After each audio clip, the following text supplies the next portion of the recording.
nee na lu tuuti lañ ca teg rek Sonko nga xamante ni bii moo doon liet na buur njàmbur Ibrahima Ndiaye nee na ñi daal di ñëw daal di may xamal ni ma Ibrahima Ndiaye maanaam buur njàmbur moo ma yebal nee na sa ndigal rek lay déglu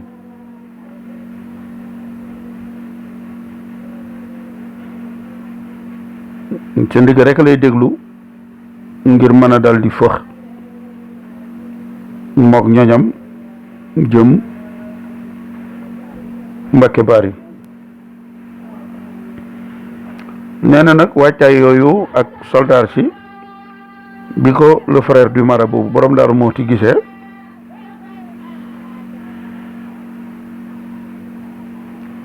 nee na ma ci la ma wax ni ma sa soldaar si nga àndal boo leen mën a téye fii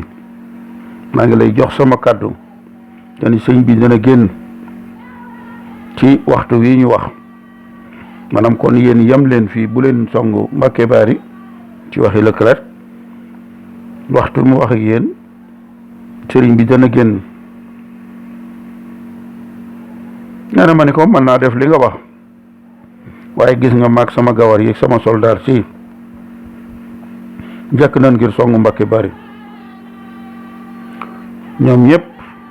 man rek la ñuy déglu ba ma leen di jox ndigal ñuy àndandoo ñëw te bu boobaa danaa war sama fos jiite leen maag sama soldaar si bu fekkee li nga ma wax dañ na danañu songu dëkk boobu di Mbacké Bari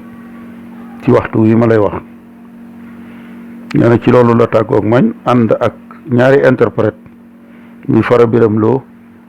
ak Ahmadou Ndiaye moom nag day daal di jóge foofu rek daal di wax ni ci suba sa di fukki fan sëriñ bi la ñu waxoon def nañ ko se rendre à moi sëriñ bi ñëw na ci man ci waxtu wa ñu waxoon ci booru tisbaar kon diggante bii mu wax ni boole naa ko ñaari interprète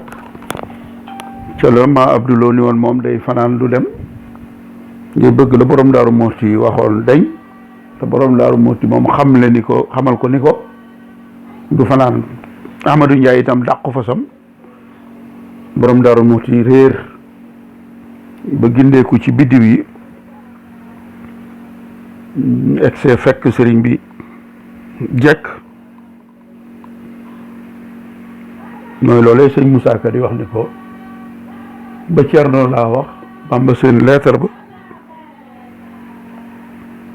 ni ko xamal ko ni ko Jibril ñëw na bi ca néeg ba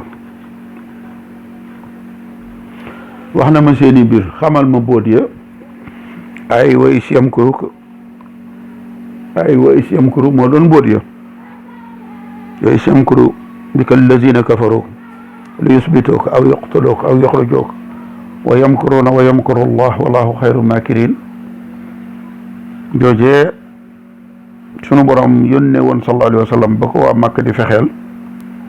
kon borom Daaru Muxti ba mu ñëwee la ko sëñ bi xamal ni jekk na jot na ndigalul génn Jibril indil na ko aaye boobu ci la dajale njaboot gi ak taalibe yi bàyyee ko borom Daaru Muxti daal di war façon nag daal di sant lépp lu sunu borom dogal kon ci la ñëw fekk Leclerc mel na ni fa ñu ko doon xaar du jeewal ndax moom ma ngay wax ni le marabout le 10 le marabout se rendait à moi à l'heure convenue maanaam kon gaaw bi di fukki fan sëriñ bi fekk na wuy si na ma ca waxtu woon waxante woon vers waxtu yu ban la mu ni vers 2 heures de l'après-midi kon tisbaar nous étions de retour à Jeewal mu ni kon bi sëriñ bi ñëwee fa mu leen fekk ànd nañu dellu si Jeewal